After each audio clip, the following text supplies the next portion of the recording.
What's up, guys? Chemist here from Meanwhile in the Man Cave. We take a look at all things pop culture, games, toys, or anything we think is cool. And today we are taking a look at the Hot Toys classic Loki from the Disney Plus Loki show.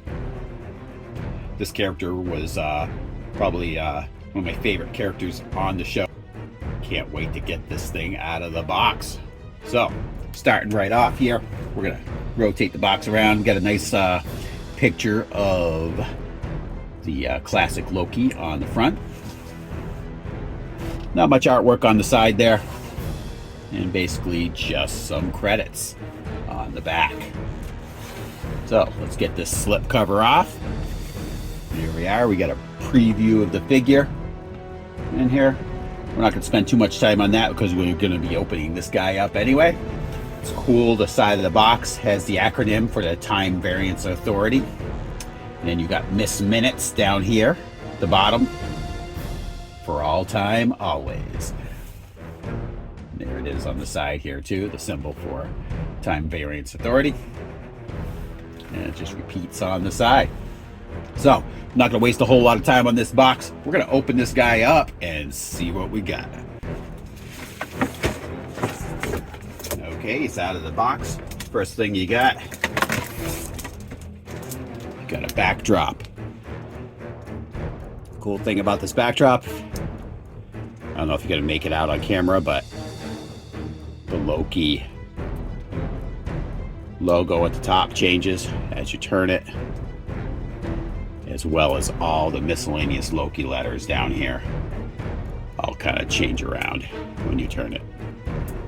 Pretty neat backdrop. First off, a brief look of everything that comes in the box, including his 5 extra hands. Looks like we have a knapsack in there, a couple pieces of magic for his hands. Looks like that might be alligator Loki, an extra face, and a jar up here. And I'm going to give you a closer look at everything that's in here. Starting right off here, 2 open right hands. Pretty similar, not a whole lot of difference there. They do, if you look close, they do have a texture to them to match his outfit. You've got 2 open left hands. One cool little detail with these two is if you look down near the fingertips, they are a little dirty, which is kind of matching with the fact that he's had this same outfit in this world he's stuck in right now. So everything's a little grimy. And 1 gripping left hand. 2 pieces of magic. Really like these. Love the translucent stuff.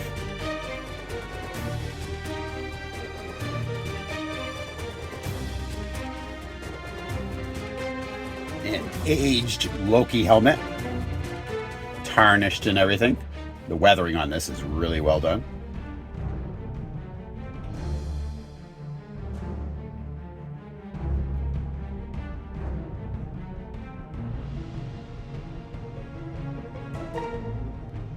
Very cool. Here's the alternate face for Richard E. Grant. It's almost creepy to look at it just floating here like this.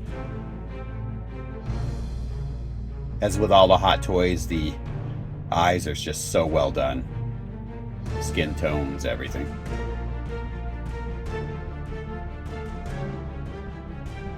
And here he is, Alligator Loki. Pretty cool.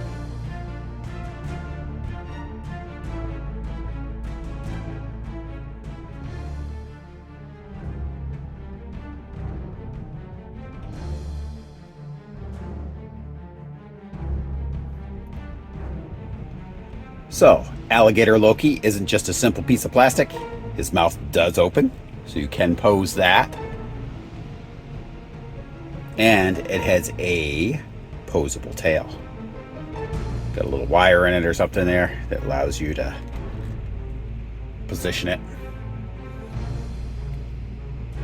So that's kind of cool too, on a little accessory.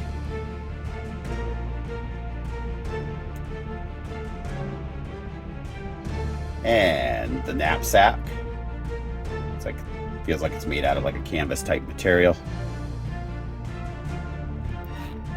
It does unzip, and it is in the Loki colors, like you had in the show.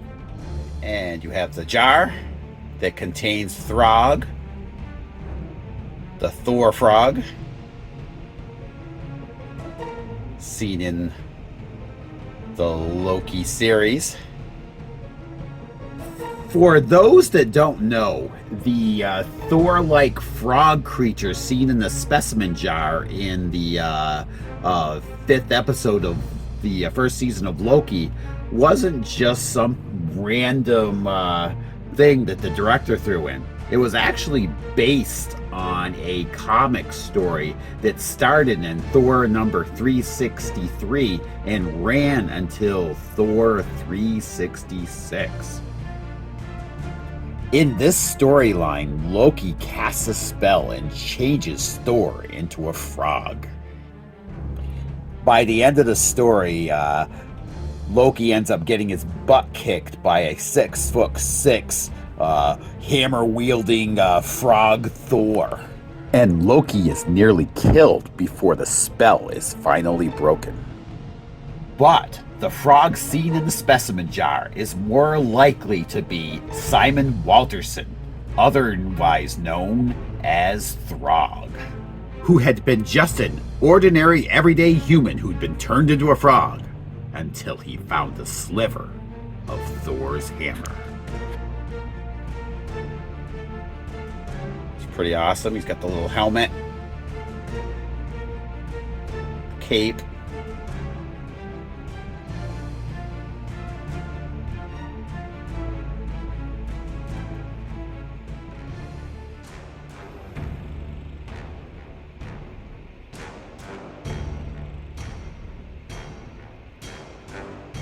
and don't try to take the cover off the jar because it's not removable.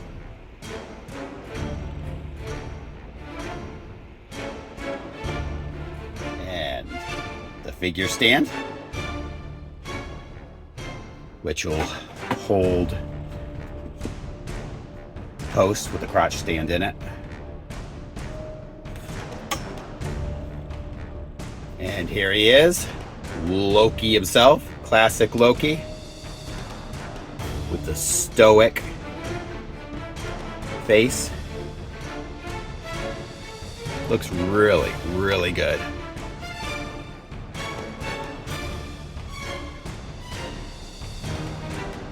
They have him in the, what they considered the classic outfit.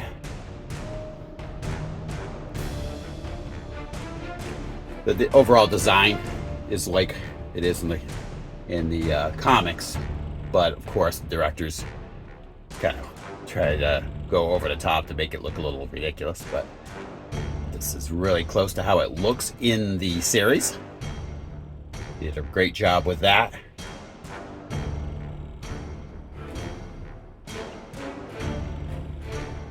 Now, some of the details you'll notice up here on his neckline, at the edges of this, it is a little dirty to emphasize its age. Same in the back. And then the cape gets progressively dirtier down near the base.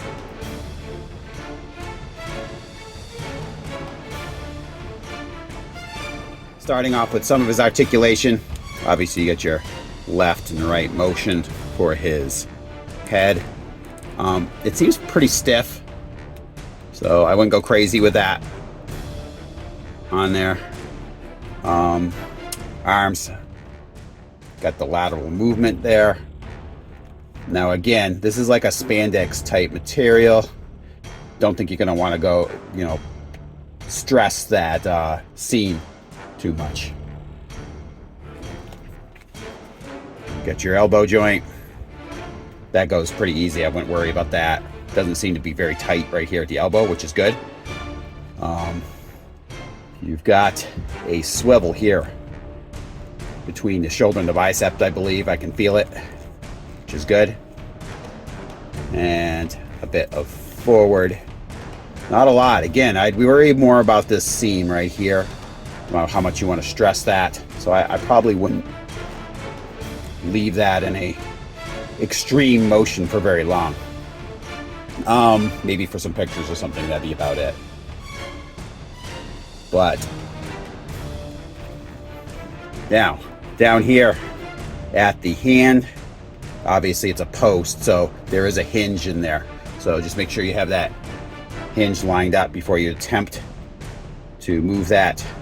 Again, it doesn't move extreme. So, but, we're not dealing with Spider-Man here, so there aren't going to be any, there shouldn't be really any crazy poses with this guy anyway.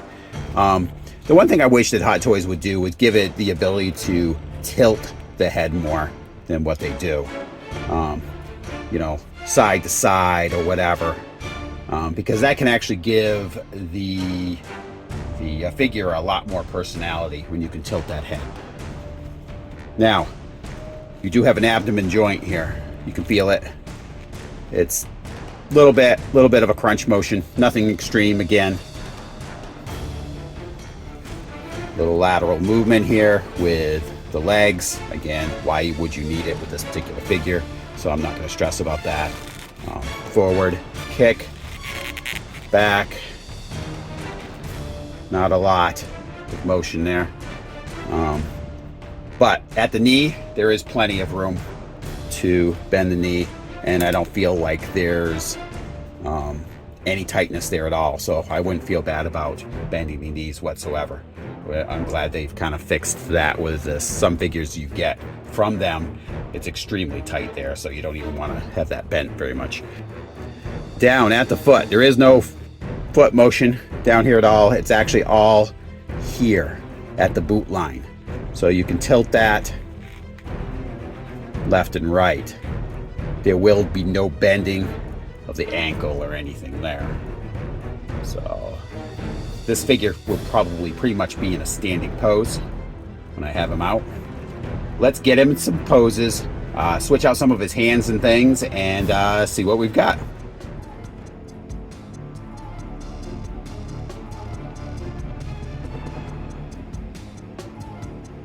So here he is with his glorious purpose of adorning my shelves with his presence, along with the other Lokis I have.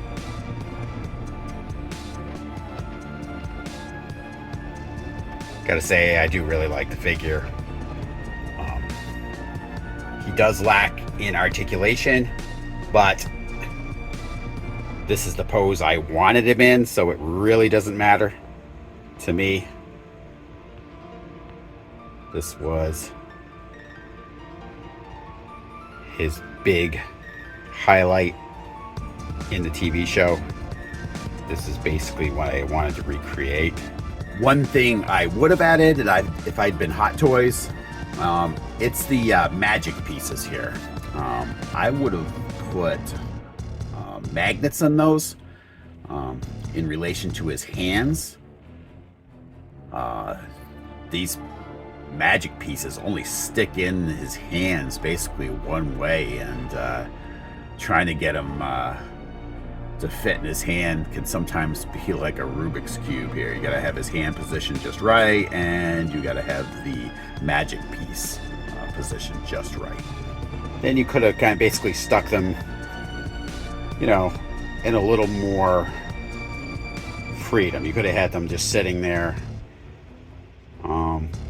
maybe with some little bit different hand positions if you wanted to.